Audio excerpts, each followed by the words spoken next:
Assalamualaikum warahmatullahi wabarakatuh. Bismillahirrahmanirrahim. Alhamdulillahirabbil alamin wal aqibatu lil muttaqin wala udwana illa 'alal zalimin. Asyhadu an la ilaha illallah wahdahu la syarikalah wa asyhadu anna Muhammadan abduhu wa rasuluhu la nabiyya ba'dah.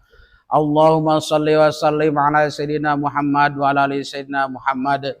Wa ya ibadallah ittaqullaha haqqa tuqatih wa la tamutunna illa wa antum muslimun. Ma'asyiral muslimin rahimakumullah. Alhamdulillah pada malam hari ini kita bisa berkumpul kembali dalam rangka rutinitas yang setiap malam Jumat kita adakan. Mudah-mudahan kita semuanya melangkahkan kakinya dari rumah masing-masing menuju ke masjid ini, kesalahan-kesalahan kita diampuni oleh Allah Subhanahu wa taala. Amin amin ya Allah ya rabbal alamin. Dan juga mudah-mudahan kita tidak bosan-bosan setiap malam Jumat munajat kepada Allah Subhanahu wa taala, memohon mudah-mudahan saudara-saudara kita yang belum bisa melangkahkan kakinya ke masjid ini, mudah-mudahan Allah Subhanahu wa taala menggerakkan hati saudara-saudara kita sehingga kedepannya bisa ikut serta dengan kita. Amin amin ya Allah ya rabbal alamin. Dan seterusnya kita istiqomah belajar membaca Yasin. Mudah-mudahan saudara-saudara kita, nenek moyang kita, orang tua kita di dalam kuburnya yang sudah meninggal mudah-mudahan mendapatkan perlindungan dari Allah Subhanahu wa taala. Dan juga saudara-saudara kita yang sedang sakit, dohir ataupun batin, pelantaranya kita memohon kepada Allah melalui membaca Yasin. Mudah-mudahan penyakitnya disembuhkan oleh Allah Subhanahu wa taala. Amin amin ya Allah ya rabbal alamin. Ila hadratin Nabiyil Mustafa Rasulullah sallallahu alaihi wasallam wa ala alihi wa sahbihi wa azwajihi wa dzurriyyatihi wa ali baitihi at-tahirina syaullahumul Fatihah. A'udzu billahi minasy syaithanir rajim. Bismillahirrahmanirrahim. Alhamdulillahi rabbil alamin. Arrahmanir rahim. Maliki yaumiddin. Iyyaka na'budu wa iyyaka nasta'in. Ihdinas siratal mustaqim. Siratal ladzina an'amta 'alaihim ghairil maghdubi 'alaihim waladdallin. Amin. Wa ila rati malaikati muqarrabin wa malaikati katibin wa malaikati syafara malaikati hamalatul arsi malaikati rahman wa malaikati jibril wa mikail wa israfil wa ijrail munkar nakir wa qinatin malik ridwan alaihim assalam. Wa ila rati wa barakatuh wa karamatu sultanu awliya illahi talatu wa syabdu qadir al-jannati qada sallallahu alaihi wasallam bi barakati wa karamati ali ustadina bi barakati wa karamati sohibul wilayah dan kapitan Medul dan Yunus ususon ila ruhi. Sebutkan keluarga kita yang sudah meninggal ususon.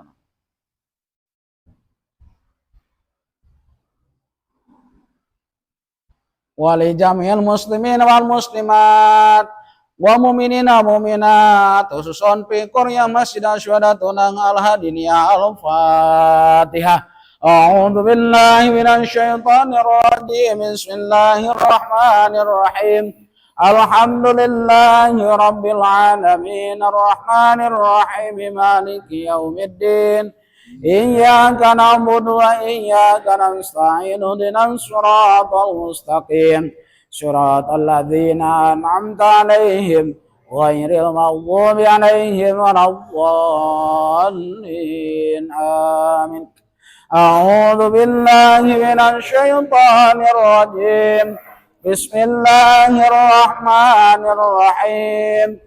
Yasin Yasin Yasin wal Qur'anil Hakim. Innaka laminal mursalin ala siratin mustaqim. Tanzilal azizir rahim. لتنذر قوما ما أنذر آباؤهم فهم غافلون لقد حق القول على أكثرهم فهم لا يؤمنون إنا جعلنا في أعناقهم أغلالا فهي إلى الأذقان فهم مقمحون وجعلنا من بين أيديهم سدا ومن خلفهم سدا فأغشيناهم فهم لا يبصرون وسواء عليهم أنذرتهم أم لم تنذرهم لا يؤمنون إنما تنذر من اتبع الذكر وخشي الرحمن بالغيب فبشره بمغفرة وأجر كريم إنا نحن نحيي الموتى ونكتب ما قدموا وآثارهم وكل شيء أحصيناه في إمام مبين وضرب لهم مثلا أصحاب القرية إذ جاءها المرسلون إذ أرسلنا إليهم اثنين فكذبوهما فعززنا بثالث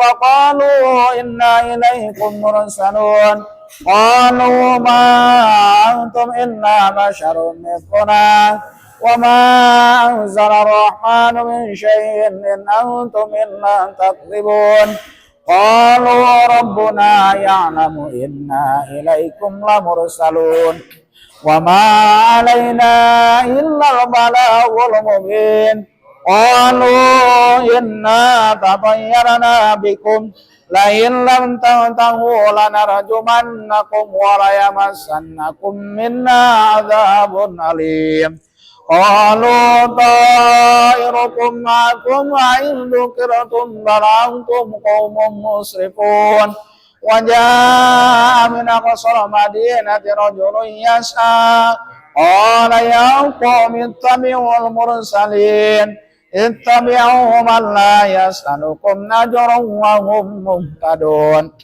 وما لي لا أعبد الذي فطرني وإليه ترجعون أنتخذ من دونه آلهة إن يرد الرحمن بضر لا تغن عني شفاعتهم شيئا ولا ينقذون إني إذا لفي ضلال مبين إني آمنت بربكم فاسمعون قيل ادخل الجنة قال يا ليت قومي يعلمون بما غفر لي ربي وجعلني من المكرمين وما أنزلنا على قومه من بعده من جند من السماء وما كنا منزلين إن كانت إلا صيحة واحدة فإذا هم خامدون يا حسرة على العباد ما يأتيهم من رسول إلا كانوا به يستهزئون ألم يروا كم أهلكنا قبلهم من القرون أنهم إليهم لا يرجعون وإن كل لما جميع لدينا منظرون وآية لهم الأرض الميتة أحييناها وأخرجنا منها حبا فمنه يأكلون وجعلنا فيها جنات من نخيل وعناب وفجرنا فيها من العيون ليأكلوا من ثمره وما عملت أيديهم أفلا يشكرون سبحان الذي خلق الأزواج كلها مما تنبت الأرض ومن أنفسهم ومما لا يعلمون وآية لهم الليل نسلخ منه النار فإذا هم مظلمون والشمس تجري لمستقر لها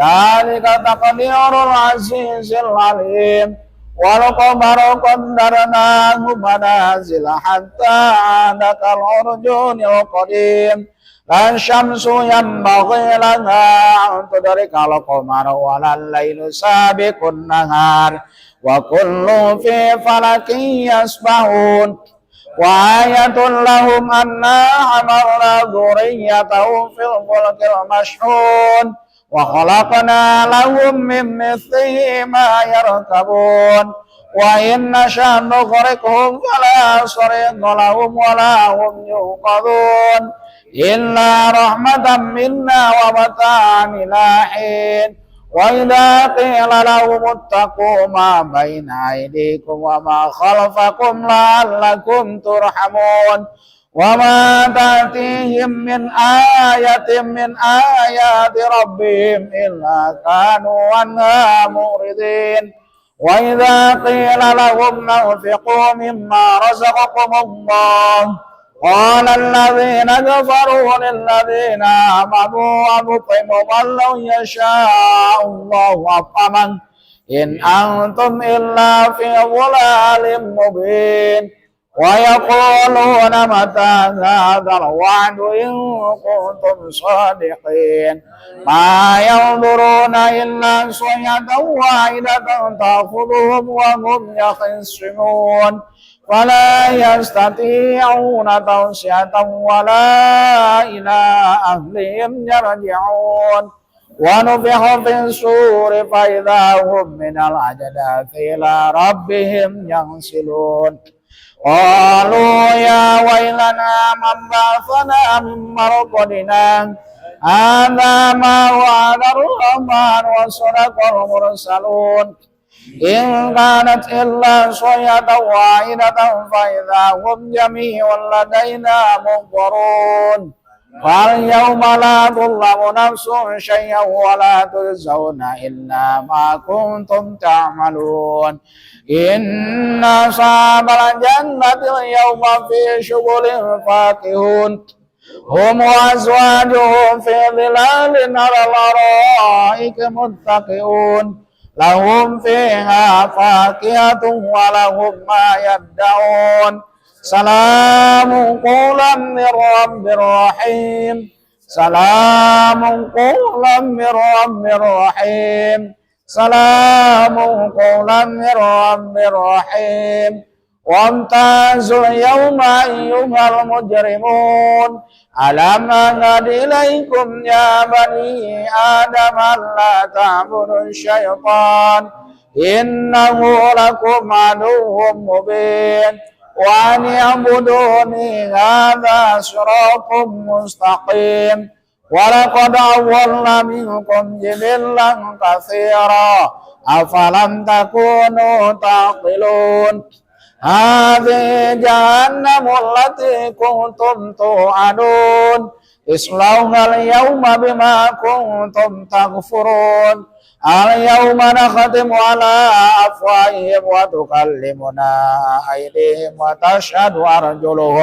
وتشهد أرجلهم بما كانوا يكسبون ولو نشاء لطمسنا على أعينهم فاستبقوا الصراط فأنى يبصرون ولو نشاء لمسخناهم على مكانتهم فما استطاعوا مضيا ولا يرجعون ومن نعمر ننكس في الخلق فلا يعقلون وما علمناه الشعر وما ينبغي له إن هو إلا ذكر وقرآن مبين لينذر من كان حيا ويحق القول على الكافرين أولم يروا أنا خلقنا لهم مما عملت أيدينا أنعاما فهم لها مالكون وذللناها لهم فمنها ركوبهم ومنها يأكلون ولهم فيها منافع ومشارب أفلا يشكرون واتخذوا من دون الله آلهة لعلهم ينصرون لا يستطيعون نصرهم وهم لهم جند منصرون فلا يحزنك قولهم إنا نعلم ما يسرون وما يعلنون أولم ير الإنسان أنا خلقناه من نطفة فإذا هو خصيم مبين وضرب لنا مثلا ونسي خلقه قال من يحيي العظام وهي رميم قل يحيي الذي أنشأها أول مرة wa huwa bikulli khalqin alim. Alladzi ja'ala lakum minasy syajaril akhdari naran fa idza antum minhu tuqidun. Awalaysa alladzi khalaqas samawati wal arda biqadirin ala an yakhluqa mithlahum bala wa huwal khallaqul alim. Innama amruhu idza arada syai'an an yaqula lahu kun fayakun. Fa subhanalladzi biyadihi malakutu kulli syai'in wa ilaihi turja'un. Shadaqallahul adzim. Allahumma shalli wa sallim ala sayyidina wa habibina wa syafi'ina maulana Muhammad sallallahu radhiyallahu ta'ala sadatina sahabat Rasulillah ajmain amin ya Allah ya rabbal alamin. Bismillahirrahmanirrahim. Alhamdulillahi rabbil alamin. Hamdan syakirin hamdan na'imin. Hamdan yuwafi'u ni'amahu wa yukafi mazidah. Ya Rabbana lakal hamdu kama yanbaghi li jalalika wajhikal karim wa 'azimi sultanik. Subhana munafisi an kulli madyun. Subhana mufarriji an kulli mahzun. Subhana man ja'ala khazainahu bainal kafi wan nun. Subhana man idza arada syai'an an yaqula lahu kun fayakun. Ya mufarriju farrij. Ya mufarriju farrij. Ya mufarriju farrij. Ya mufarriju farrij. Farrij anni hammi wa ghammi farjan ajilan bi rahmatika ya arhamar rahimin. Allahumma shalli ala nuril anwar wa asril asrar wa tariqil aghyar wa miftahi wa bil yasar sayyidina maulana Muhammadin al-Mukhtar wa alil afar wa ashabil ahyar adadani amillahi wa ifdalih. Rabbana zalamna anfusana wa illam taghfir lana wa tarhamna lanakunanna minal khasirin. Rabbana atina fid dunya hasanah wa fil akhirati hasanatan wa qina adzabannar wa qina adzabannar wa qina adzabannar. Wa sallallahu ala sayyidina Muhammadin nabiyil ummi wa ala alihi wa sahbihi wa sallam. Subhana rabbika rabbil izzati amma yasifun wa salamun alal mursalin walhamdulillahi rabbil alamin. Nas'alukal ijabah al-Fatihah. Ya.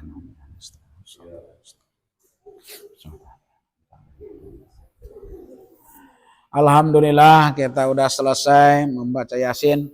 Mudah-mudahan apapun yang dihajatkan oleh kita dikabulkan oleh Allah Subhanahu wa taala. Amin amin ya Allah ya rabbal alamin. Hadirin rahimakumullah, insyaallah pada kesempatan malam hari ini membahas tentang masalah Tijanu Darori, tentang masalah tauhid. Ya. Kenapa tauhid juga harus dibahas? Dikarenakan di dalam kehidupan kita sehari-hari itu antara tauhid dengan fikih tidak bisa lepas. Makanya saya jarang membahas fadilah sodako ataupun pahala sodako, pahala yang lain. Jarang. Yang sering masalah sholat, masalah tauhid. Dikarenakan apa? Dikarenakan ibadah yang lain selain dari sholat, maka itu seala kadar pelengkap. Maksud pelengkap gimana? Ya, maksud pelengkap jikalau kita rajin sedekah, rajin membaca Al-Quran, baik dengan tetangga, memang punya pahala. Tetapi kalau sholatnya tidak betul, maka pahala itu tidak ada. Ya. Jadi perbaiki dulu masalah sholat. Makanya saya paling sering membahas masalah sholat. Satu, untuk saya pribadi, saya juga baru bisa mengamalkan. Belum bisa merasakan nikmatnya sholat itu gimana sih? Ya, makanya paling sering sholat itu. Ya, kita harus sering ditambah sholat tuh. Dan juga bapak-bapak, sholat tolong harus ditambah. Tambah qobliyah, tambah ba'diyah. Jangan dibiarkan begitu saja. Hati-hati. Sebab sholat 27 derajat udah full misalkan berjamaah. Kalau kita pengen nilainya ada lebihnya, ada plusnya, maka tambah qobliyah dengan ba'diyah. Tuh. Dan juga qobliyah ba'diyah itu untuk menambal. Tadi di dalam berjamaah mungkin ada kurang sempurna, maka ditambah dengan qobliyah dengan ba'diyah. Ya. Makanya sering itu tentang masalah fikih dibahas. Jadi pada malam hari ini melanjutkan kemarin tentang masalah tauhid supaya kuat keimanan kita. Jangan sampai kita mengaku umat Islam ditanya tauhid itu apa sih? Pokoknya tauhid ya, jangan banyak tanya. Jangan sampai gitu. Itu ya. Jadi tauhid itu tentang masalah ketuhanan saja. Jadi jangan sampai apa sih tauhid? Entah Anda tahu, sampai gitu. Sebelumlah dilanjutkan, maka kita dinadomkan dulu supaya hati kita memahami tentang masalah tauhid sedikit demi sedikit. Satu, yang kedua, mudah-mudahan Allah memberikan hidayah kepada kita sehingga hati kita ini tetap mau melaksanakan salah satu kewajiban, yaitu belajar ilmu agama. Allah jodqin dan baqo mukhalafatul lil hawadisi qiyamu binafsihi wandaniyat qudrat iradat ilmu hayat sama bansor kalam qadiran muridan aliman hayan sami'an basiran mutakaliman. Jadi kemarin ya kita diulang sehingga memahami ya. Makanya dari dulu ini masalah tauhid tetap diulang. Kenapa diulang-ulang, tidak membahas yang lain ya? Sebab hati saya sendiri kadang-kadang, contohnya kita kalau ditanya mengaku Tuhan ya Allah, tetapi kalau disolat kemana-mana hatinya. Mudah-mudahan dengan seringnya dibaca, dikaji lagi tentang masalah tauhid, keimanan kita semakin kuat. Nah, jadi kemarin Allah mempunyai sifat wahdaniyat. Apa arti sifat wahdaniyat? Satu, wahdaniyat itu satu. Allah mempunyai sifat wahdaniyat pidat, sifat fil af'al. Pidat kalau dibalikan gini cara pemikirannya. Mengerti enggak di akal kita? Gitu ya. Hati-hati. Beda antara tauhid dengan fikih. Fikih banyak yang tidak mengerti menurut akal tetapi harus dilaksanakan. Contoh fikih, contoh. Kalau kita, mohon maaf, kalau kita kentut kan, kenapa enggak pantatnya yang dicuci? Dikarenakan yang punya masalah adalah pantat, atau kenapa mukanya? Tuh. Menurut logika, enggak mengerti. Sebab yang punya masalah adalah pantat, atau kenapa mukanya dicuci? Itu tauhid kan? Itu fikih. Tetapi kalaulah tauhid, pasti mengerti di akal. Beda antara fikih dengan tauhid. Ya.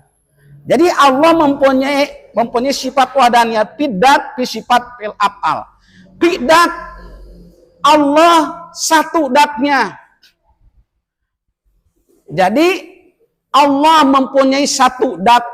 Manusia balik lagi kepada kita. Manusia ini dat itu diibaratkan ini orangnya. Contoh saya ini dat saya nih, kan? Manusia, adanya manusia, maka bukanlah satu dat, tetapi berbanyak jenis dat. Kalau Allah tidak sama dengan makhluk. Nah, balik lagi kepada diri kita supaya paham. Adanya manusia, saya bisa bergerak, saya bisa berbicara, saya bisa berdiri, saya bisa melihat, maka adanya saya ini terdiri dari beberapa macam. Satu, ada darahnya, kedua ada tulangnya, ketiga ada dagingnya. Kalau Allah tidak. Nah, Allah itu bukan kayak manusia, bukan kayak makhluk yang lain.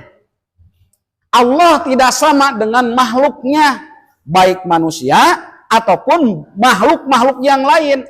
Tidak sama. Kalau Allah sama dengan ciptaannya, maka itu tidak perlu disembah. Nah, jadi Allah itu tidak sama dengan makhluknya. Siapa makhluk? Selain dari Allah adalah makhluk. Itu aja. Bukan berarti manusia aja makhluk, itu tidak. Baik menurut manusia benda mati ataupun benda hidup itu makhluk namanya. Apa arti makhluk? Dat yang diciptakan, dat yang dibikin, dibuat. Nah, jadi datnya Allah itu tidak tersusun ataupun tidak terdiri dari beberapa jenis. Kalau manusia, kalau dat yang lain pasti beberapa macam. Nah, jadi Allah mempunyai dat pidat, wahdaniyat pidat, wahdaniyat fi sifat. Sifat Allah itu banyak.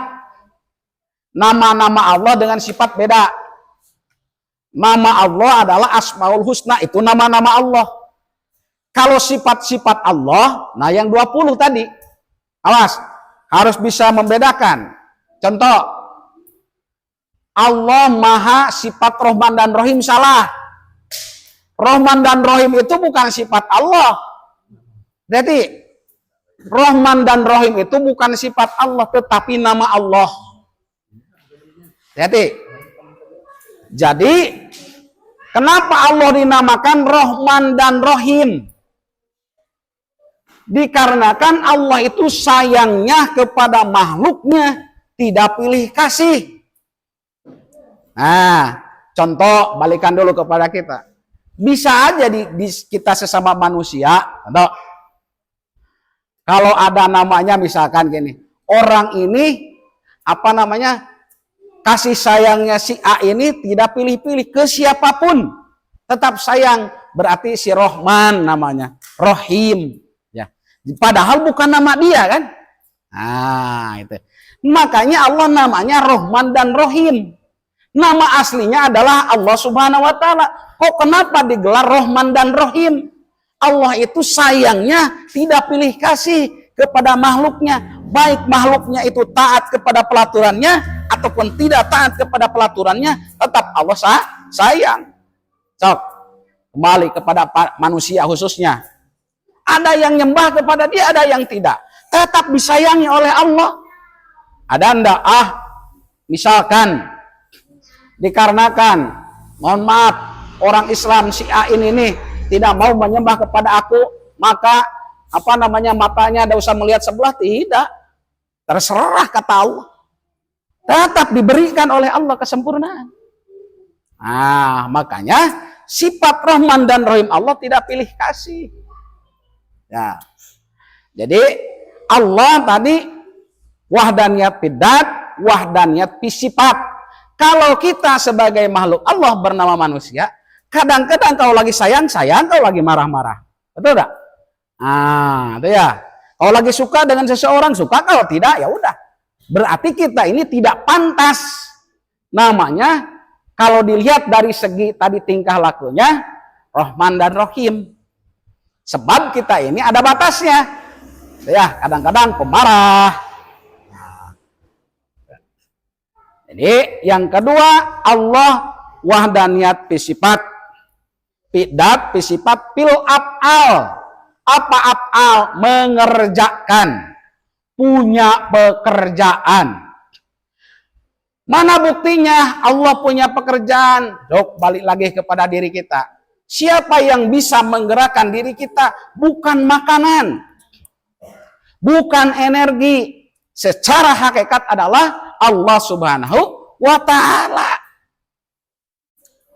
Makanya wajar dengan pantas kita harus menyembah kepada Dia, dikarenakan keuntungannya bukan untuk Allah.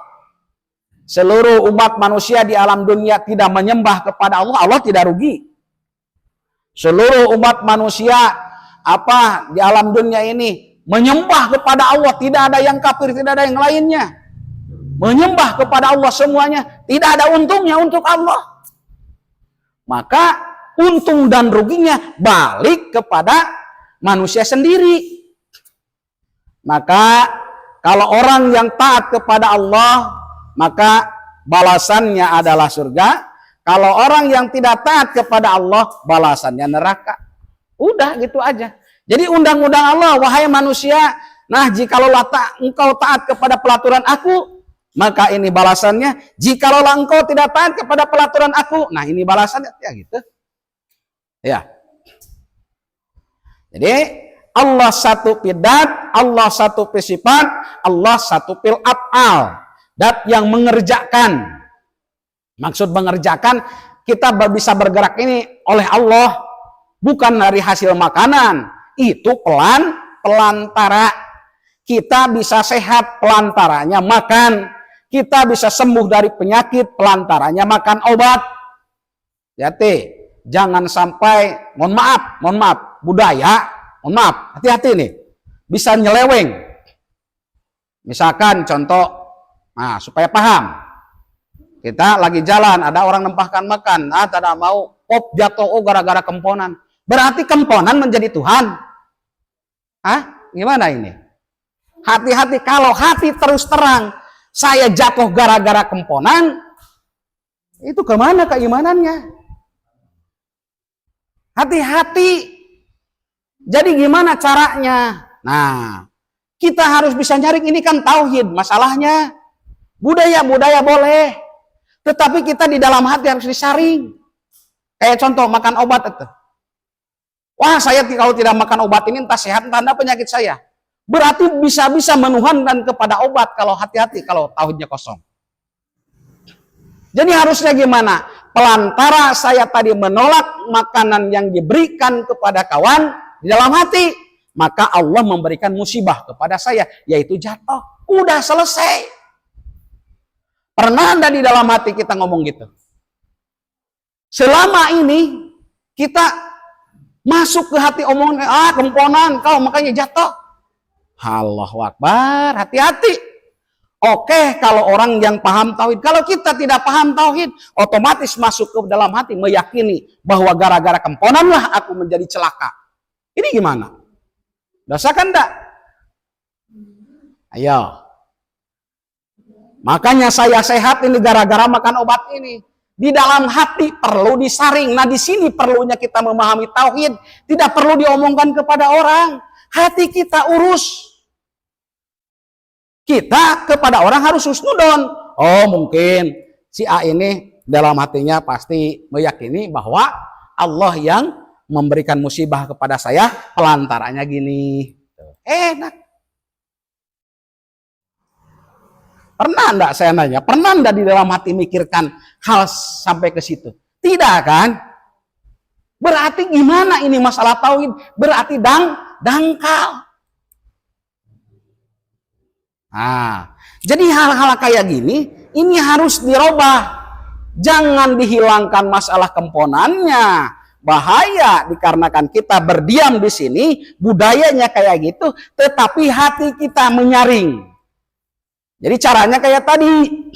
Oh, Allah memberikan musibah kepada saya. Ya, kepada saya pelantara sebabnya saya tadi kemponan. Udah. Gitu aja di dalam hati kok cukup. Jangan mentang-mentang paham tauhid. Wah, enggak.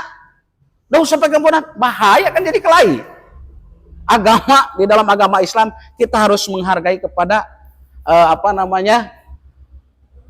yang ada di daerah itu. Jadi harus di dalam hatinya, ya. Sebab masalah tauhid adalah hati. Ya. Jadi itu tentang wahdaniyat fil af'al. Jadi Allah menggerakkan kepada makhluknya, kita bisa bergerak, makhluk yang lain bisa bergerak, adalah itu kehendak Allah. Nah, jadi ingat bahasa-bahasa komponan silahkan diomongkan tapi dalam hati. Nah, kayak kita makan, alhamdulillah, makanya disunatkan membaca doa tadi. Setiap mau makan baca doa, paling tidak bismillah. Baca doanya, Allahumma barik lana fima razaqtana wa qina adzabannar. Jangan kau lagi dengan banyak lauknya, wah baru baca Allahumma barik lana fima razaqtana wa qina adzabannar. Tetapi kalau makan dengan Indomie telur, tak ada, santai aja. Ini gimana? Umumnya gitu kan. Padahal kan nikmat juga itu kan. Biarpun dengan Indomie telur, kalau badan kita masih merasakan enak, itu nikmat juga. Jangan salah paham.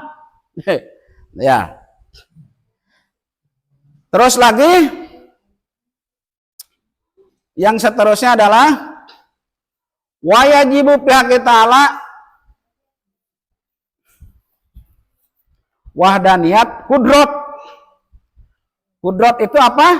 Kudrot itu adalah mempunyai Allah itu kekuasaan. Allah punya kemampuan. Manusia punya kemampuan enggak? Punya, tapi beda-beda. Punya kemampuan yang kemampuan ini dititipkan oleh Allah kepada kita. Gunakanlah kemampuan ini untuk menyembah kepada Allah. Mana kemampuan buktinya? Contoh, kita bisa bicara, itu satu kemampuan bisa bicara yang dititipkan oleh Allah kepada kita, harus dijaga dong. Tangan bisa bergerak, kemampuan bisa bergerak tangan, dititipkan oleh Allah kepada kita, makanya harus dijaga. Makanya ada dalil, kullu ra'in mas'ulun an ra'yatihi. Setiap kepemimpinan akan dimintai pertanggungjawaban. Kita memimpin diri kita sendiri. Tangan nanti ditanyakan oleh Allah. Kan udah amanah Allah. Kita bisa bergerak. Punya kekuasaan tangan ini diberikan oleh Allah kepada kita, harus dijaga. Kalau tidak bisa dijaga oleh kita, maka nanti di akhirat tetap dipertanyakan oleh Allah Subhanahu wa taala. Nah, itu yang harus kita jaga. Tangan bisa bergerak, ya, melalui pelantara ada makanan. Mempunyai sifat gerak tangan ini dititipkan oleh Allah kepada kita. Mata diberikan bisa melihat. Ya, bisa melihat kita ini biarpun terbatas. Maka kemampuan mata bisa melihat ini harus juga dijaga. Semuanya yang ada di badan kita harus dijaga. Maksud dijaga, arahkan kepada jalan yang diridhoi oleh Allah Subhanahu wa taala. Ya, inilah yang paling berat. Kalau kita berpikirnya apa? Kalau berpikirnya setiap kepemimpinan akan dimintai pertanggungjawaban. Pasti hati-hati. Untuk kita waspada di dalam kehidupan, makanya tauhidnya dulu kuatkan. Kalau tauhid tidak dikuatkan, terserah aku orang-orang, aku tidak merugikan orang. Kata siapa? Gini, kita ya tetap bisa juga merugikan orang. Seumpamanya gini, ya, ada musibah, bencana ataupun gunung meletus di sini. Apakah ustadz ataupun orang yang rajin ibadah tidak kena semuanya juga. Makanya jangan ngomong gini, jangan ngajak-ngajak kepada aku, kau aja yang taat. Memangnya kalau ada musibah tidak kena orang yang rajin sholat? Kena kan? Kadang-kadang sering diberi dibawa untuk belajar ilmu agama, ayo belajar ngaji, terserahlah. Aku kau jangan mentang-mentang kau rajin. Tidak usah bawa-bawa aku. Aku tidak bakalan merugikan kau. Kata siapa? Kalau udah mati, apakah orang-orang yang mendoakan itu orang-orang yang tidak pernah sholat? Tetap yang rajin ke masjid, yang dipenta tolong. Kalau memang kena musibah, seumpamanya gunung meletus, si Ain ini rajin sholat, maka gunung itu semburan dari gunung tidak kena ke sini dikarenakan orang ini rajin sholat, kena semuanya. Jangan seenaknya ngomong. Tok, tsunami di Aceh, apakah rumah ustadznya tidak kena? Kena kan semuanya. Memang tsunami kompromi kah? Oh ini rumah ustadz, tidak usah katanya lewati, tidak ada. Makanya jangan sampai kayak gitu ngomongnya. Harusnya gimana? Iya, usahakan. Coba kalau kita mati memerlukan juga orang yang pandai kan? Tuh, untuk memandikannya, untuk mengapankannya. Kok kenapa diajak pengajian susah? Benar. Mati memerlukan orang juga kan? Untuk menggali kuburan, untuk mendoakan dan yang lain sebagainya. Disuruh ngaji, minta ampun, padahal untuk dia juga ini gimana otaknya. Ya. Jadi Allah memberikan kemampuan kepada kita, maka kemampuan yang dititipkan oleh Allah kepada kita harus dijaga. Tangan harus dijaga dari hal-hal yang tidak diridhoi oleh Allah. Itu salah satu bentuk syukur juga. Menjaga tangan dari hal-hal yang tidak diridhoi oleh Allah ataupun yang tidak benar menurut hukum agama, maka itu tangan bisa dikatakan bersyukur kepada Allah. Contoh kayak gini. Nah, tangan kan bisa bergerak. Kenapa tangan ini tidak dipakai kepada jalan mengikuti hawa nafsu? Contohnya, oh ada duit orang nih, ambil. Maka menjaga tangan ini bisa dikatakan bersyukur kepada Allah. Sebab yang tadi yang mau diambil adalah bukan hak kita. Maka dijaga. Jangan sampai kemana mau melihat. Lihatkanlah kepada hal-hal yang diridhoi oleh Allah. Kenapa sering ini dibahas? Saya juga baru bisa ngomong. Bukan orang lain, saya juga baru bisa ngomong. Makanya hayu sama-sama. Kaki langkahkan kepada jalan hal yang diridhoi oleh Allah. Coba rasakan gini. Untuk menguji keimanan kita masing-masing. Dari rumah.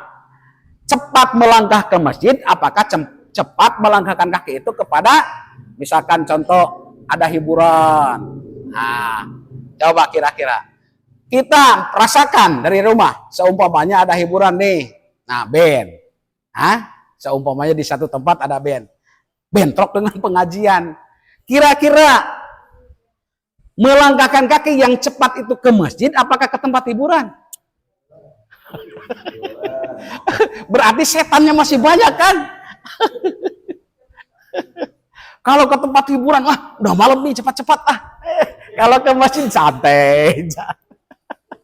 Makanya itu tadi, sekarang habis maghrib sengaja membaca la ilaha illallah 100. Itu untuk menghitungkan setan hawa nafsu kita. Supaya untuk ibadah itu ringan kaki itu melangkahkannya. Ya, jangan sampai kaki beratnya minta ampun. Melangkahkan kaki dari rumah menuju ke masjid ini beratnya minta ampun. Makanya yuk berjamaah maghrib tadi diadakan membaca la ilaha illallah sampai 100. Tujuannya apa? Mudah-mudahan hati kita diringankan, mudah-mudahan kaki kita diringankan, melangkahkan kepada jalan yang diridhoi oleh Allah. Gitu tujuannya. Jadi kudrat punya kemampuan. Sifat kudrat itu sifat apa? Sifatun qadimatun qaimatun bidai ta'ala. Jadi Allah itu punya kemampuan. Kemampuan Allah beda dengan makhluknya. Tidak ada satu makhluk pun yang bisa membandingi tentang kemampuan Allah. Hati-hati. Di sini nih. Jangan mentang-mentang kita orang yang kaya. Sebab yang paling kaya adalah Allah. Jangan mentang-mentang kita orang menjadi orang pintar. Sebab yang paling pintar adalah Allah. Jangan mentang-mentang kita orang yang rajin ibadah. Nah, yang paling serba paling adalah Allah Subhanahu wa taala. Malaikat tidak diberikan hawa nafsu oleh Allah, tetapi derajat martabatnya masalah ibadahnya lebih mulia manusia.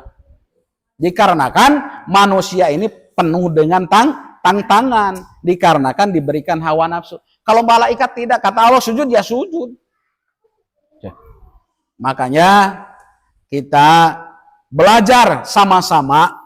Jangan ada bahasa gini, dah. Intinya, akulah yang paling hebat. Aku pandai ngaji, aku pandai sholat. Tidak ada yang lain. Kata Allah, punya ilmu sedikit kau udah sombong. Gimana? Sekarang oke, di sesama manusia. Saya yang paling ini, saya yang paling ini. Ya, tapi ada malaikat, Raqib dan Atid. Nah, coba kita meyakini ada malaikat Raqib dan Atid, jangan cuma di mulut, masukkan ke dalam hati, supaya kita melangkah kepada jalan yang jelek itu sadar diri. Astagfirullahaladzim, kok kenapa saya ini mau melangkah ke sini, padahal mau baik mau bagus ada yang mengintai. Siapa yang mengintai? Malaikat Raqib dan Atid. Saya rasa kalau kita udah meyakini sampai ke situ, tidak ada yang berani meninggalkan sholat. Kok kenapa sekarang masih banyak yang mau meninggalkan sholat? Dikarenakan merasa dipantau oleh malaikat itu udah hilang. Iman kepada Allah, tetapi tidak merasa dipantau oleh malaikat. Maka sehingga santai aja. Yang penting Islam. Tidak ada yang tahu. Mau aku sholat, mau tidak, terserah aku. Itu kan ngomongnya. Padahal ada malaikat kan. Misalkan mengaku sholat kepada orang. Kata malaikat, kau sombong benar, aku ada di samping engkau. Macam mana? Sekarang sesama manusia boleh berbohong. Dengan Allah bisa tidak berbohong? Tidak bisa. So, belajar supaya kita ini tidak terlalu mengikuti hawa nafsu. Kadang-kadang kan berprinsip ke situ. Terserah akulah. Mau sholat, mau enggak. Bukan urusan kau. Mau celaka, mau selamat, aku yang urusan. Gitu kan? Diberi pengetahuan oleh kita tuh gitu kadang-kadang. Itu tuh orang-orang udah hatinya tuh udah tidak ingat sama sekali dengan Allah. Jadi kembali tadi sifat kudrat, sifat qodimatun qaimatun bidati ta'ala. Sifat kudrat yaitu satu sifat yang tetap yang ada di zatnya Allah Ta'ala. Yujadu biha wa yu'addimu. Yujadu mengadakan Allah, menciptakan Allah kepada seluruh makhluk dengan sifat kudratnya Allah. Ya. Jadi Allah punya kemampuan tidak terbatas kayak manusia. Kalau manusia sehebat apapun tetap terbatas. Contoh. Nah kan, contoh. Kita semuanya juga bisa ngomong yang ada di sini. Bisa berbicara. Ada yang terbatasnya. Ada. Terbatasnya gimana? Nah, kadang-kadang si A ini nih suaranya tidak lantang. Kadang-kadang si B ini nih bisa lantang tetapi harus dibantu dengan yang lainnya. Kadang-kadang si C ini nih suaranya biarpun teriak tidak kedengaran ataupun kurang keras. Jadi manusia itu tetap terbatas. Sehebat apapun tetap terbatas. Kita bisa melihat, punya ilmu apapun, tetap terbatas. Makanya untuk apa sombong? Maka orang yang paling sombong adalah orang yang tidak mau sholat. Itu yang paling bahaya. Bukan orang yang tidak mau mengaji. Bukan orang yang tidak mau berkumpul dengan kita. Yang paling bahaya, sombong dengan Allah. Mentang-mentang sehat lalu semau-maunya membawa badan kita mau kemana? Itu orang sombong. Bukan berarti gini orang sombong, saya tidak percaya dengan Allah. Bukan berarti gitu. Bukan. Tidak mau melaksanakan sholat, itu orang sombong namanya. Jadi mengadakan makhluk adalah memakai sifat kudratnya Allah. Wa yu'addimu, dan meniadakan, menghilangkan kita dan yang lainnya, maka Allah memakai sifat kudratnya. Sekarang ada. Nanti kalau udah waktunya kata Allah, mungkin bahasa manusia kira-kira, dah beragam manusia hancurkan, mungkin kira-kira gitu kira-kira. Maka hancur. Tidak ada yang bisa menolak. Jangan itulah masalah hujan ya. Ada enggak yang bisa menolak? Tidak ada. Wadiduha lawannya sifat kudrat al-aju, sifat aju. aju itu tidak mampu. Contoh kayak gini. Tidak mampu itu tidak pandai kalau bahasa manusia. Ya. Kalau Allah mempunyai sifat aju, untuk apa disembah? Nah, kadang-kadang manusia mempunyai sifat aju, mempunyai sifat kudrot. Kudrot dengan ajunya manusia beda dengan kudrot dengan ajunya Allah. Ya, kalaulah manusia, contoh ada sifat ajunya, aju tidak mampu, tidak pandai. Contoh saya pribadi, tidak pandai menyupir mobil, tuh. Berarti sifat aju untuk saya. Itu tidak pandai itu adalah aju apes kalau bahasa manusia. Kalau Allah mempunyai sifat aju bahaya. Seumpamanya Allah mempunyai sifat aju, pandai menciptakan makhluk tapi tidak pandai menghancurkannya, bahaya. Makanya Allah menciptakan makhluk, nanti Allah juga pandai menghilangkannya. Sifat. Wa dalilu, dan dalilnya ala dalika sesungguhnya Allah annahu law kana ajijan lam yujad syai'in min hadhihi makhluqati. Jikalau terbukti Allah itu ajijan, yang apes itu tidak mampu, lam yujad syai'in min hadhil makhluqati, lam yujad pasti tidak bakalan ada syai'un satu perkara pun, syai'un satu makhluk pun, syai'un satu jenis pun, min hadhil makhluqati, dari ini makhluk. Kenapa ada ini kita? Siapa yang menciptakan? Allah. Berarti Allahnya hebat. Wajib ini apa? Disembah. Sehebat manusia tidak pandai menciptakan manusia. Hanya dat Allah ya subhanahu wa ta'ala yang bisa menciptakan manusia. Paling manusia itu pelantara. Bukan menciptakan. Bahasa manusia, bahasanya menciptakan, membuat. Tetapi sebenarnya salah. Harusnya merangkai. Baru pas kalau dilihat dari segi tauhid. Kalau bahasa membuat, menciptakan, membikin, maka dari bahan baku yang tidak ada. Bikin besi, bahan bakunya ada dari pasir. Berarti kalaulah dilihat dari segi tauhid, bukan membikin, tetapi merangkai bahasanya. Membikin rumah, bukan membikin barangnya udah ada, merangkai. Kalau membikin, menciptakan dari bahan baku tidak ada. Allah menciptakan tanah dari apa bahan bakunya? Tahu enggak? Tak ada kan? Manusia dari bahan bakunya awal mulanya dari apa? Dari tanah. Tanah dari apa? Makanya bahasa untuk membuat, menciptakan, kalau dilihat dari segi tauhid, dari bahan baku yang tidak ada. Tetapi kita biasa mengatakan kepada sesama manusia menciptakan, membuat. Sebenarnya tidak pas kalau bahasa gitu, tapi tidak jadi masalah. Tidak pas kalau dilihat dari segi menciptakan, membuat, membikin. Harusnya merangkai sebab bahan bakunya udah ada. Apa yang dibuat oleh manusia, semuanya bahan bakunya udah ada. Jadi, jikalau Allah mempunyai sifat ajijan, otomatis tidak bakalan ada makhluk. Harus paham. Bahasa makhluk bukan cuma manusia. Selain dari Allah adalah makhluk. Itu lagi. Wajibu pihak ta'ala, wajib untuk hak Allah Ta'ala. Awas. Nanti ditanyakan ini. Udah lama. Apa al-irodatu? Sifat irodat. Wahya sifatun qadimatun qaimatun bidati ta'ala. Yuhasisu biha al-mungkina bil wujudi au bil adami au bil goni au bil fakri au bil ilmi au bil jahli ila ghairi dalika. Jadi, apa yang dinamakan wajib menurut tauhid?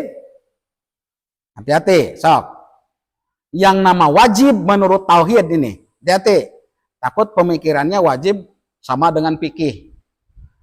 Wajib menurut tauhid adalah tidak mengerti di akal. Wajib menurut tauhid adalah tidak mengerti di akal kalau Allah tidak ada. Tidak mengerti di akal kalau Allah tidak mempunyai sifat kudrot. Tidak mengerti di akal kalau Allah tidak mempunyai sifat irodat. Tidak mengerti di akal kalau Allah tidak mempunyai sifat ilmu. Itu wajib. Ya mengerti enggak kalau Allah bodoh? Itu aja lah secara logika. Nah, makanya bahasa tidak mengerti di otak kita, otak biasa nih. Nah, tidak mengerti di akal kalau Allah tidak ada kemampuan. Sebab semuanya juga Allah yang menciptakan. Berarti Allah ada kemampuan. Cok, kayak gini, kayak meja nih. Tidak mengerti di akal kalaulah bukan manusia ini yang merangkai kayak gini. Mustahil berdiri kayak gini. Jadi meja ini nih, kayu dengan triplek. Mustahil kalau bukan manusia yang merangkai. Nah gitu kira-kira. Paham? Makanya tidak mengerti di akal kalau ini tidak ada yang membuat ini meja. Ada yang membuat, makanya ada. Tidak mengerti di akal kalau Allah tidak punya kemampuan. Tidak mengerti di akal kalau Allah tidak menciptakan manusia. Tidak mengerti di akal kalau Allah tidak menciptakan bumi dan langit. Itu wajib. Hati-hati, beda wajib menurut tauhid dengan menurut fikih. Jadi di dalam tauhid ada 3, wajib, jaiz dengan mustahil. Nah, kalau mustahil apa? Tidak mengerti di akal, otak biasa, kalau Allah mati. Tidak mengerti di akal, kalaulah Allah, tadi di sini sifat kudrat itu aju itu tidak ada kemampuan. Balik lagi. Kalaulah wajib tidak mengerti di akal kalau Allah tidak hidup. Hayatkan hidup salah satu contoh. Tidak mengerti di akal kalau Allah tidak ada. Berarti mengerti di akal Allah ada. Itu wajib. Kalau mustahil tidak mengerti di akal. Tidak mengerti di akal kalau Allah mati. Mana? Ini ciptaannya ada, berarti hidup Allah. Beda sedikit. Kalau jahid mengerti di akal, malam ini mau hujan mau tidak, terserah Allah. Jangan sampai berbelat-belit. Malam ini terserah Allah mau hujan mau enggak, ya kehendak Allah. Maka jahid itu pasti mengerti di akal. Kayak malam ini mau hujan mau tidak, ya tetap mengerti di akal, dikarenakan Allah punya kuasa. Itu aja. Ya, hati-hati. Tentang masalah wajib, jaiz, mustahil. Harus dipahami. Jadi, sifat irodat, wahya sifatun qadimatun bidatala yuhasisu biha al bil mungkina bil wujudi aw bil adami aw bil goni aw bil fakri aw bil ilmi aw bil jahli ila ghairi dalika. Wahya sifat irodat itu sifatun qadimatun bidati ta'ala yuhasisu menentukan Allah biha dengan sifat irodatnya Allah al mungkina kepada perkara yang mungkin bil wujudi di adanya aw bil adami ataupun tidak adanya aw bil goni aw bil fakri aw bil ilmi aw bil jahli ila ghairi dalika. Wadiduha awan sifat irodah al karohatu, itu sifat karohah. Nah, jadi kudrat dengan irodat tidak bisa berpisah. Contoh. Nah, ini ya. Kudrat punya kemampuan mengangkat ini. Ya, perhatikan di sini. Saya punya kudrat. Kudrat punya kekuasaan. Kuasa mengangkat ini. Pas diangkat ternyata irodatnya ada. Mengerti enggak? Balik lagi. Saya pandai motor. Itu kudrat tuh, saya pandai motor. Pas begitu kelihatan saya pakai motor, maka sifat irodatnya ada. Barulah kita percaya. Mengerti enggak? Tuh, pikirkan. Jangan sampai iya nanti ditanya, entah lagi. Jadi misalkan gini contoh, kata orang Aceng kudrat punya kemampuan menyupir mobil. Belum yakin 100%, Dikarenakan saya belum pernah melihat. Kalau misalkan saya ngelihat, oh betul, irodatnya itu membuktikan sifat kemampuan tadi, kudrot itu kemampuan, irodatnya dibuktikan bahwa saya pandai menyetir. Ngerti? Tuh. Jadi ada irodat itu hasil dari kudrot. Saya pandai bicara, saya pandai ceramah. Yakinkah? Yakin saya pandai ceramah. Pasti suruh ceramah tidak pandai. Oh berarti tidak ada irodatnya tuh. Paham? Gitu. Tentang masalah kudrot dengan irodat.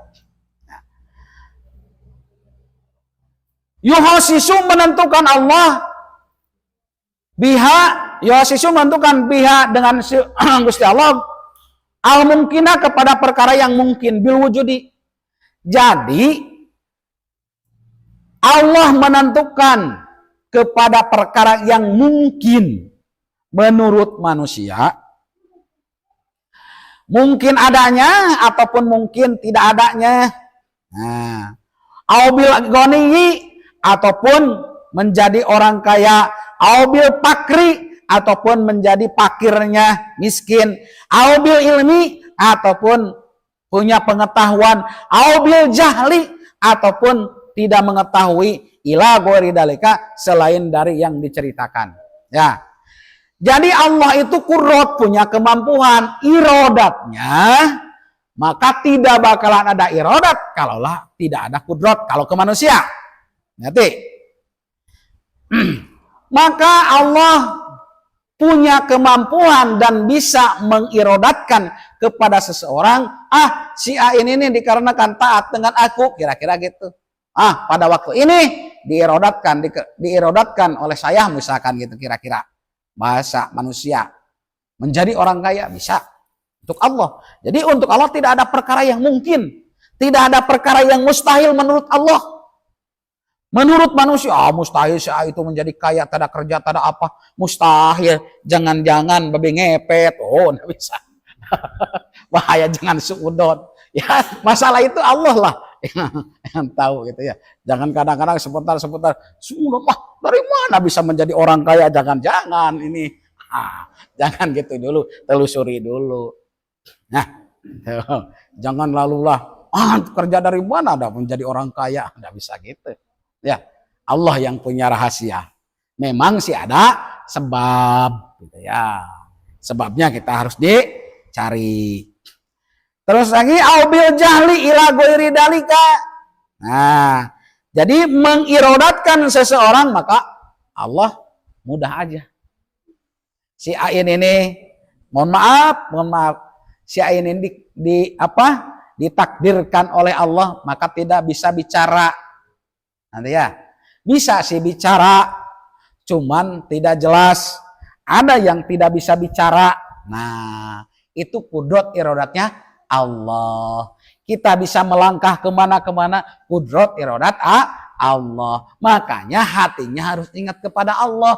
Tidak bakalan bisa kita melangkah kalau tidak digerakkan oleh Allah. Tidak bakalan bisa kita mengedip mata kalau tidak dikedipkan oleh Allah. Tuh. Jadi untuk apa sih tidak sholat? Untuk apa kita meninggalkan sholat? Kan semuanya diberikan fasilitas dari Allah. Kok kenapa tidak mau sholat? Ini yang menjadi pertanyaan.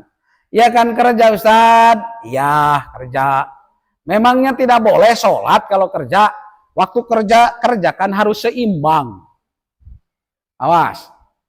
Saya orang miskin, memangnya dikhususkan sholat khusus untuk orang kaya? Bahwa orang miskin tidak perlu sholat, kata siapa? Dari dulu sampai sekarang belum pernah menemukan ayat Al-Qur'annya. Saya sibuk, mana ayat Al-Qur'annya bahwa orang yang sibuk, orang yang miskin tidak boleh sholat? Tidak ada. Orang yang Islam, orang yang beriman, wajib hukumnya sholat. Itu tuh tipu daya setan. Ngomong kalau ditanya oleh Ustaz kemana ngaji, capek, alasannya gitu aja, kata setan. Nah kalau ditanya, biarkan dia juga sama manusia. Capek, saya ini orang miskin. Itu aja alasannya. Tepuk tangan setan tuh. Sebenarnya membohongi diri kita sendiri. Ya, jadi ingat, Orang yang sombong bukanlah orang yang menantang kepada sesama makhluk Allah. Orang yang paling bahaya, orang yang tidak tahu diri adalah orang yang tidak mau sholat. Orang Islam mengaku Islam tidak mau sholat. Awas, saya akan membahas masalah sholat paling ini. Betul, terus terang aja. Maka bahasa saya, percuma mengaku Islam kalau tidak ada sholat. Ibadah yang paling utama adalah sholat. Rajin sodakoh, rajin zakat. Baik dengan tentang kalau tidak ada sholat, mau kemana pahalanya? Makanya di dalam ayat Al-Quran, as-sholatu tanhani pasawal munkar. Sholat bisa mencegah dari perbuatan keji dan munkar. Kalau udah sesuai dengan pelaturannya. Rajin sholat, kenapa aurat masih diabur? Berarti belum selesai, sholatnya belum betul. Jangan ke orang lain, balik ke diri. Saya rajin Jumatan, rajin sholat, rajin pengajian, kening sampai hitam. Kok kenapa? Masih juga membuka aurat, koreksi sholatnya.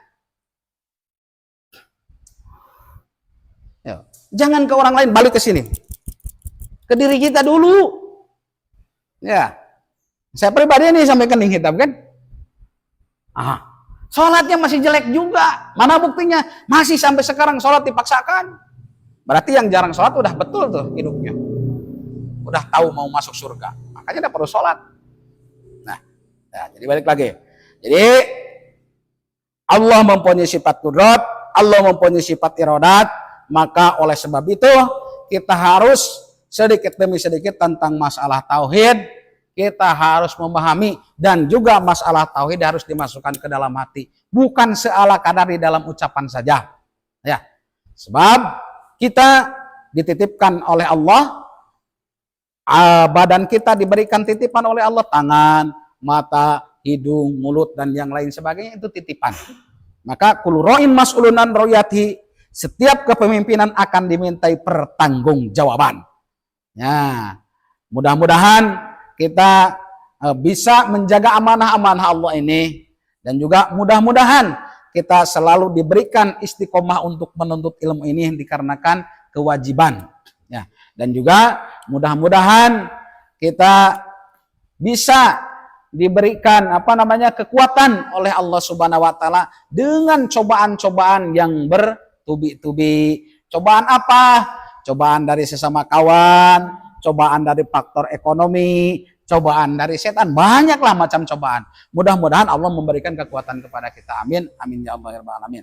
Sebelum ditutup, silahkan gua nanyakan seputar yang tadi. Silahkan. Tadi membahas sifat qudrat iradat. Silahkan kalau belum paham, mau nanyakan ataupun salah, saya menyampaikan. Nah, silahkan.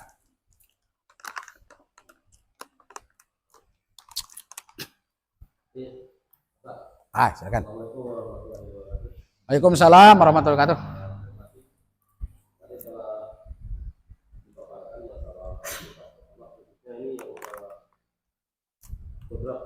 Ya. Yang jadi dilema Pak Ustaz, gimana ya? Ini kan kalau Allah itu berkuasa di dunia ini, kalau kita melihat fakta banyaknya kejadian-kejadian yang menimpa dunia, khususnya saudara kita yang ada di Palestina. Iya. Ini kan Israel itu terlalu berpuluhan tahun. Ini menurut kepercayaan kita kan Allah itu sebenarnya dari 20 sifatnya kan Allah ini semua ada. Mulai dari wujud sampai ke yang terakhir ini. Mutakaliman. Mutakaliman. Ya, mutakaliman. Ini umat Islam ini sekian juta manusia juga banyak juga berdoa, usaha supaya saudaranya berdoa. Ya. Bagaimana ini Ustaz? Oh, Allah membiarkan saudara-saudara kita di sana dicobi bahkan habis. Di mana letak kuasa dari Allah itu? Apakah kita disuruh sabar, gitu kan? Sampai habis, lebur. Kenapa nggak dikiamatkan aja Israel satu negara? Kan tarik lagi saat ini itu ada 3 Israel. Di Balon, yang tamnya itu kemudian Suriah. Apa yang kita lihat? Yang terbaru Qatar. Dan ini Tunisia. Jadi sudah beliau 6 negara Arab itu dihantamnya, lawan seperti kita. Kok orang-orang kita di sana takut? Nah sekarang kembali ke masalah kudrat tadi, kosong. Kenapa Allah tidak langsung membom atau menghancurkan negara satu ini? Jadi gini. Salam. Balik dulu kepada kita, ya. Jadi Indonesia, misalkan. Menurut kita kok kenapa nggak dihancurkan sekalian? Ada rahasia di situ. Bisa aja rahasia di situ supaya menyadari kok kenapa dari dulu misalkan bencana terus. Supaya kita sadar di situ bahwa banyak kesalahan. Makanya tidak semata-mata Allah memberikan musibah kepada satu kampung kalau memang tidak ada kesalahan dari dia. Menurut kita benar, menurut kita belum tentu. Satu. Yang kedua, supaya apa? Supaya dia itu merasakan ini akibat aku, bahasa kasarnya. Ini akibat aku tidak mau taat kepada Allah. Ataupun bisa juga, biarkan dulu habis dosanya, baru nanti. Itu rahasia Allah, Anda tahu. Contoh kayak orang sakit, wah bertahun-tahun. Ya menurut kita kok kenapa lah? Kepengennya matikan gitu kan? Menurut kita. Padahal Allah punya kemampuan. Nah, jadi di situ ada rahasia, Allah punya rahasia, kita Anda tahu. Kenapa si A ini sampai bertahun-tahun sakitnya sampai puluh-puluh tahun? Kenapa? Tidak langsung disembuhkan ataupun langsung dimatikan.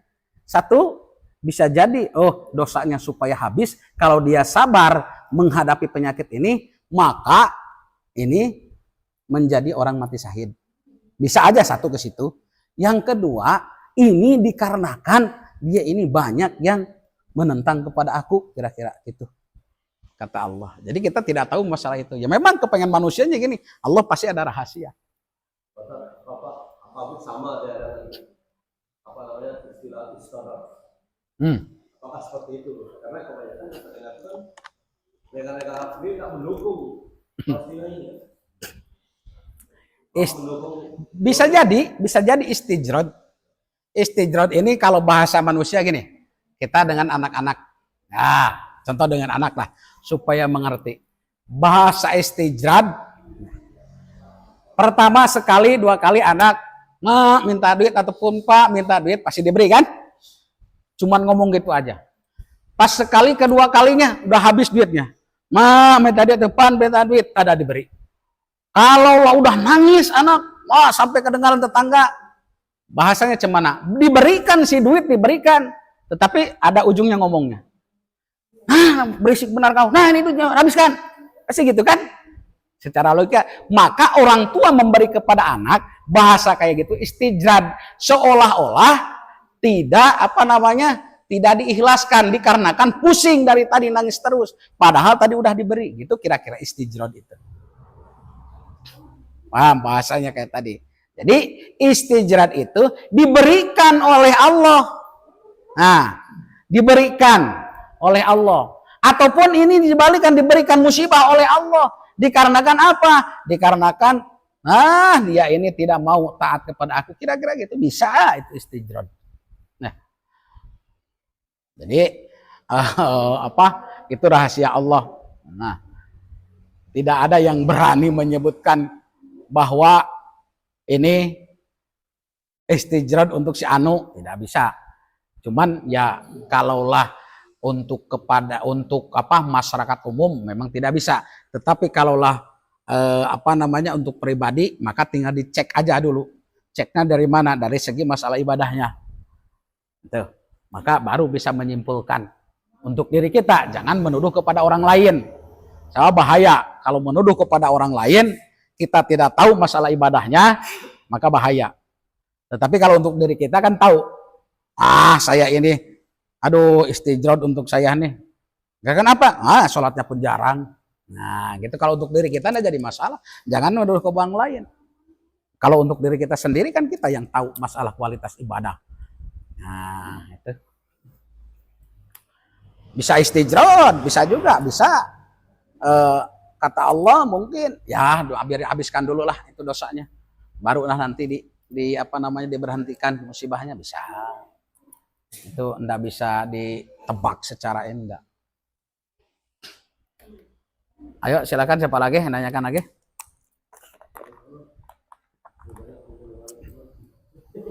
Masalah kudrat dan irodat tadi. Kan. Ya. Iya. Pernah juga saya dengar cerita kalau itu aman, dunia ini kita gitu. Nama itu. Karena itu tertulis di Al-Quran juga. Iya. Itu. Manusia yang diharap itu.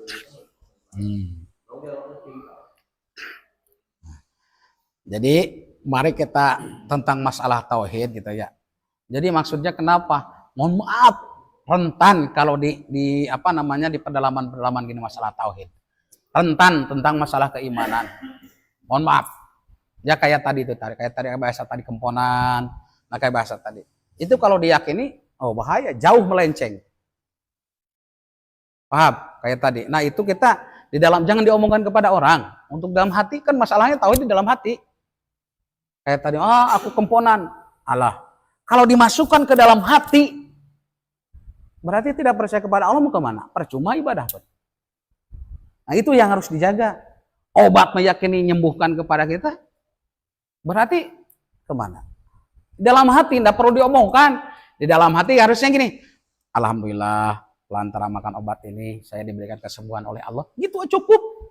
Jangan, tidak perlu diomongkan keluar dalam hati. Pernah enggak kita berpikir ke masalah hal kayak tadi? Kalau kita makan obat, diberikan kesembuhan oleh Allah. Pernah enggak di dalam hati ngomongkan kayak tadi? Alhamdulillah Allah memberikan kesembuhan kepada saya pelantarannya makan obat ini.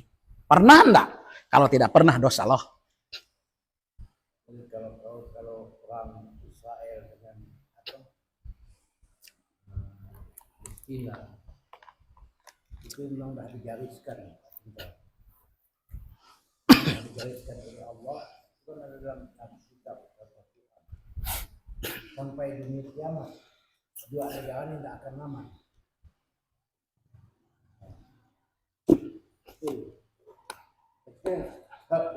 Israel dengan Palestina perang itu memang sudah digariskan memang. Jadi hanya yang bisa dikapinya macam mana negara-negara lain itu dikapinya. Itu ya. Tapi kalau udah Palestina dengan Israel itu memang sudah digariskan memang. Sudah ada yang dalam kitab. Ini tak heran. Ini kok negara-negara lain dikapinya macam mana? Itu ada dua yang sakral. Yang pertama itu katakan Tenggolong. Kalau siapa yang menguasai katakan Tenggolong ini makanya akan bisa. Terus yang kedua itu tentang masjid yang pernah disembelih oleh Nabi Musa. Itu sakral juga. Iya. Tapi orang kita ini orang Islam di dunia ini tak berpihak ke situ. Sebenarnya hancur Masjid Al-Aqsa. Iya. Karena orang kita Islam sholat pun dipakai senjata. Iya. Aneh, kalau itu dibiarkan lagi macam Israel dan membabi buta. Jadi umat Islam di seluruh dunia, padahal sedunia mayoritas Islam kan, diibaratkan buih di lautan. Iya, itu. Kodratnya itu kekuatannya lain. Iya. Dikarenakan kebanyakan umat Islam di seluruh dunia itu banyak yang tidak taat kepada pelaturan Allah, daripada dibandingkan dengan yang taatnya mungkin bisa dikatakan dihitung jari lah, gitu kan, daripada orang yang taatnya. Orang yang taat bisa beberapa ribu mungkin, tapi orang yang tidak taat kepada Allahnya, wah, makanya wajar dengan pantas, gitu ya, umat Islam seluruh dunia tidak mau mendukung. Ya.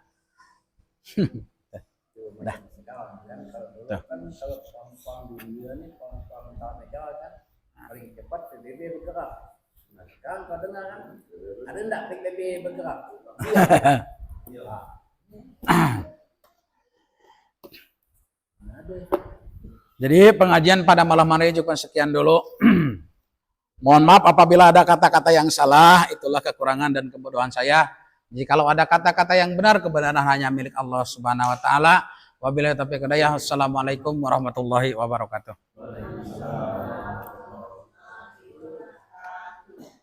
Bismillahirrahmanirrahim. Subhanakallahumma wa bihamdika asyhadu an la ilaha illa anta astaghfiruka wa atubu ilaih. Qabalallahu minkum inna wa minkum taqabbal.